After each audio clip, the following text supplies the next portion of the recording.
तो dear students, welcome back to my channel physics SPC. Alternating current का एक question. An inductor of 0.5 milli henry, capacitor 200 microfarad, resistor 2 ohm are connected in series 220 volt AC source. If the current is in phase with EMF, यही line सबसे important है कि current और EMF same phase में है।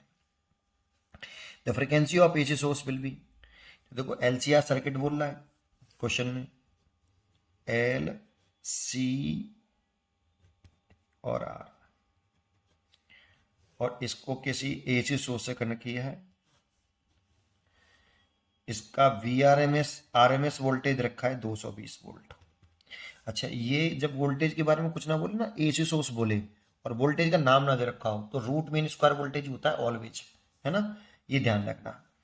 ठीक है, तो 220 volt root mean square voltage हो गया। फ्रीक्वेंसी पूछ रहा है, तो देखो सबसे इंपॉर्टेंट है ना, करंट जब ईएमएफ के सेम फेज में है और एलसीआर सर्किट है, तो ये रेजोनेंस सर्किट हो गया। और रेजोनेंस सर्किट में जो फ्रीक्वेंसी होती है 1/2 पाई 1/√LC होती है। बस यहां पर आपको एल और सी की वैल्यू पुट करके फ्रीक्वेंसी निकाल लेनी है।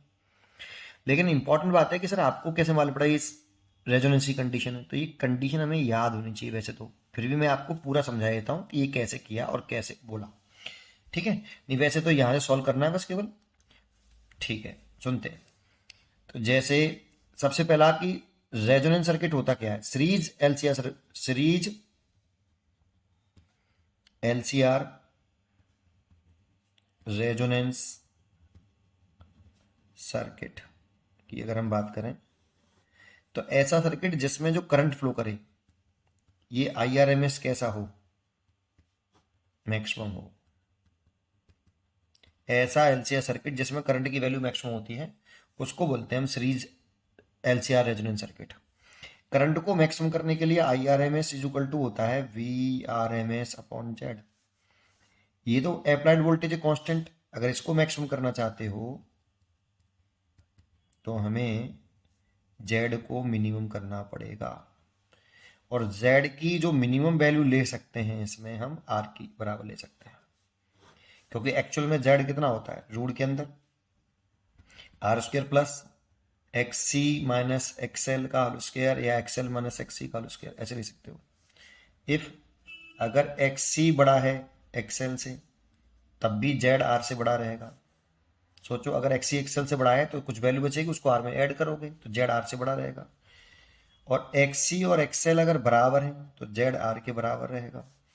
और इफ एक्स सी छोटा है एक्सएल से, तब भी जेड आर से बड़ा रहेगा। तो ये वाली कंडीशन देखो, इसमें जेड की वैल्यू सबसे छोटी है, तो यही रेजोनेंस की कंडीशन है, कंडीशन ऑफ रेजोनेंस। ये कंडीशन ऑफ रेजोनेंस है ना। और ये कंडीशन ऑफ रेजोनेंस है, तो इसी को आगे बढ़ा लो एक्सएल बराबर एक्स सी से, क्योंकि इसमें जेड मिनिमम होगा, करंट मैक्सिमम हो जाएगी। इसको आगे बढ़ाओगे तो L omega is equal to 1/ओमेगा सी, तो omega square is equal to L C. तो ओमेगा बराबर 2 पाई एफ लिख लो और रूट को नीचे ले आओ, रूट एल सी। तो देखो फ्रीक्वेंसी आ गई, बस वैल्यू पुट कर दो यहाँ पे अब इसमें, है ना। अच्छा, ये सब होने के बाद सर इसमें मेन पॉइंट था कि ये करंट और फेज ईएमएफ सेम फेज में थे, ये कैसे। देखो अगर आप आई और देखो अगर एक्सएल और एक्ससी बराबर होंगे, एक्सएल और एक्ससी बराबर होंगे तो आई जीरो एक्सएल और आई जीरो एक्ससी ऐसे लिख सकते हैं सर। तो वी जीरो एल और वी जीरो सी भी बराबर हो जाएंगे बेटा। और ऐसा होगा तो इसका फेजर डायग्राम बनाएं तो ये वी जीरो आर होता है, और ऊपर की तरफ होता है वी जीरो एल, और नीचे की तरफ होता है वी जीरो सी, है ना ये। और वी जीरो एल और वी जीरो सी बराबर है तो एक दूसरे को कैंसिल कर देंगे, तो जो टोटल वोल्टेज आएगा वो इसके बराबर आएगा। दैट मीन्स आई और V are in same phase, pure resistive circuit हो जाएगा आपका, है ना।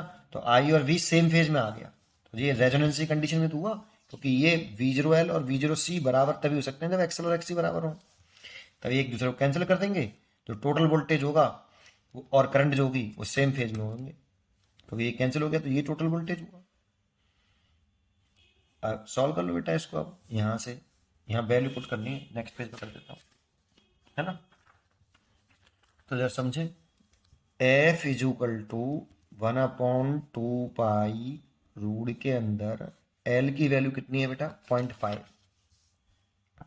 मिली हेनरी है, तो 0.5 इंटू 10⁻⁻³ और सी है 200 माइक्रोफेड 10⁻⁻6। तो 1/2 पाई इस पॉइंट को उठाएंगे तो यहाँ 10 हो जाएगा, पूरे का रूट है, एक जीरो से एक जीरो कैंसिल हो गया रूट के अंदर।